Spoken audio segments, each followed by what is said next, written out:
सुर दुर्लभ सब ग्रंथन गावा, बड़े भाग मानुष तन पावा।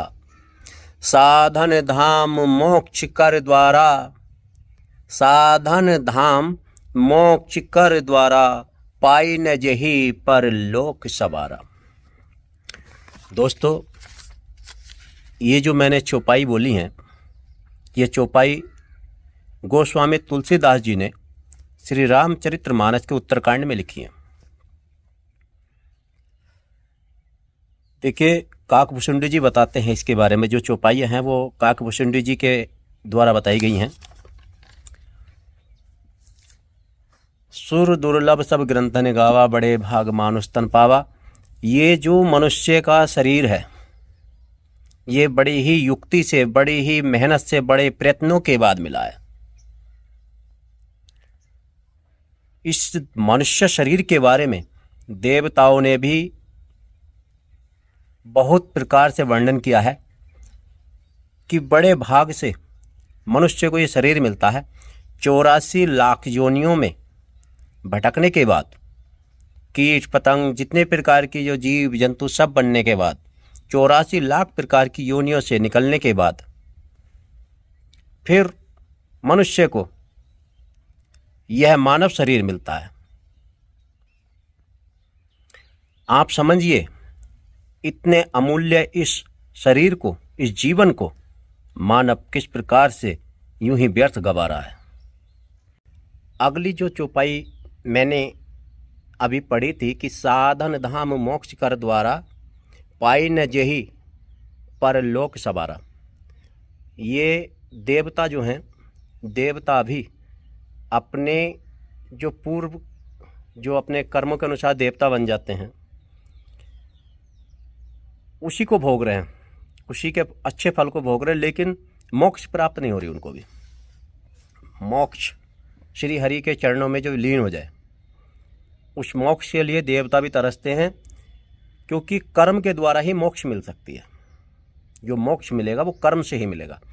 और मानव जीवन जो है, ये जो हम मानव के रूप में यहाँ पृथ्वी पर आए हैं, ये हमारी कर्म भूमि है। हम यहाँ कर्म कर सकते हैं, इस कर्म के द्वारा हम मोक्ष प्राप्त कर सकते हैं। इसीलिए इस मानव शरीर को ही मोक्ष का एक जरिया, एक तरीका बताया गया है कि मोक्ष अगर प्राप्त करनी है तो मानव शरीर से ही प्राप्त की जा सकती है।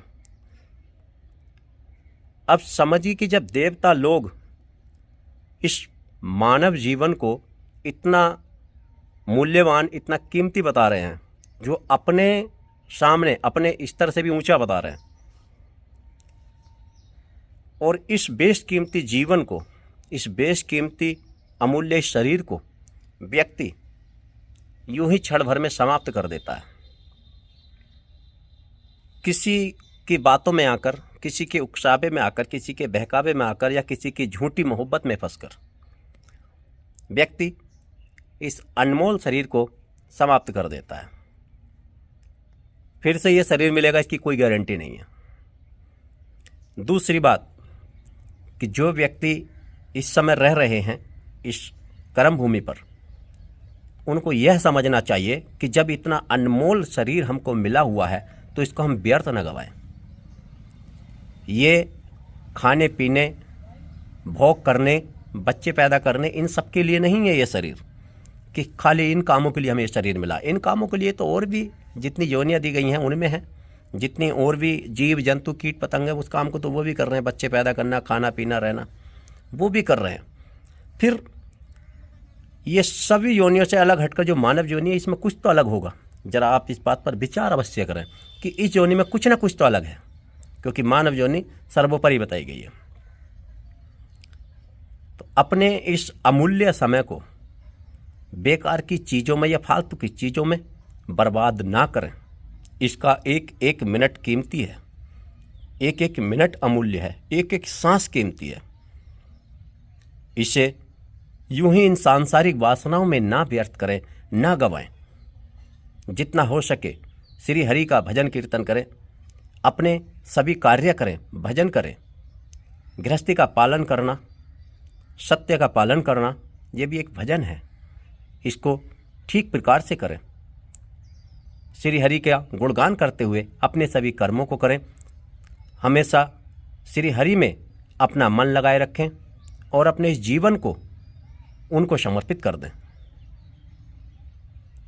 इस अमूल्य शरीर को, इस अमूल्य जीवन को बर्बाद होने से बचाएं।